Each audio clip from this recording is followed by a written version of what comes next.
వాస్తవానికి ప్రభుత్వం పెద్ద ఎత్తున మోసం చేసింది బీసీలను. బీసీలకు 42% ఇచ్చిన తర్వాతనే ఎన్నికలకు పోతాము అని చెప్పి గత 2 సంవత్సరాలుగా కూడా అనేక సందర్భాల్లో ప్రభుత్వం మంత్రులు ప్రకటించారు, ముఖ్యమంత్రితో సహా అందరు మంత్రులు ప్రకటించారు. తెలిసే మోసం చేసిండ్రు, ఇవాళ తప్పించుకునే ప్రయత్నం చేస్తున్నారు. ఇక దాని మీద 2-3 రోజులనైతే మాట ముచ్చట కూడా లేదు, వారం రోజుల నుంచి వెళ్ళి. అసలు అది ఒక బీసీ హామీ ఇచ్చినాం, బీసీ డిక్లరేషన్ ఇచ్చినామన్న సంగతి కూడా గుర్తులేనట్టు ప్రవర్తిస్తుంది ప్రభుత్వం, కాంగ్రెస్ పార్టీ. వాళ్ళ బీసీలను అంత బహిరంగంగా మోసం చేసిన కాంగ్రెస్ పైన పెద్ద ఎత్తున తిరుగుబాటు చేస్తూ ఉన్నారు.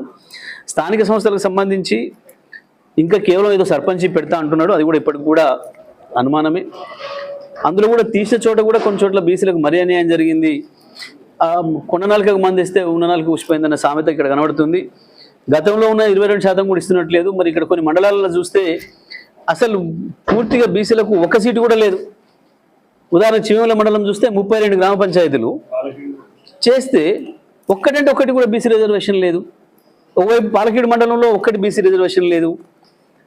ఇట్లా చాలా చోట్ల మరి ఉన్నవి కూడా పోయినాయి, బీసీ రిజర్వేషన్ లేకుండా పోయినాయి. మరి దీనిపైన ప్రభుత్వం స్పందించాలి. మొత్తం తెలంగాణ బీసీ సమాజం అంతా కూడా గమనించాలి ఎట్లా మోసం చేస్తూ ఉన్నారు ఈ ప్రభుత్వం, కాంగ్రెస్ పార్టీ అనేది. తప్పకుండా స్థానిక ఎన్నికలు పార్టీతో పెట్టిన ఎన్నికల్లో మాత్రం ఏ పరిస్థితుల్లో కూడా బీఆర్ఎస్ బ్రహ్మాండ విజయం సాధిస్తుంది. ఇవి గ్రామ పంచాయతీలు తర్వాత తప్పించుకుంటారు, ఇది పార్టీ లేదు కదా అని మాట్లాడతారు.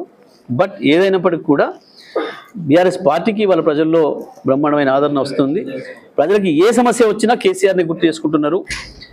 ఇవాళ జరుగుతున్న ప్రతి ఇబ్బందికి కూడా కేసీఆర్ను మనం వదులుకోవడమే కారణం అనే భావన మహిళలు, పురుషులు, పెద్దలు, చిన్నోళ్ళు అనే తేడా లేకుండా ప్రతి ఒక్కరు కూడా మాట్లాడుకుంటున్నారు. దాని ఫలితం తప్పకుండా ఎన్నికలు కనిపిస్తాయి.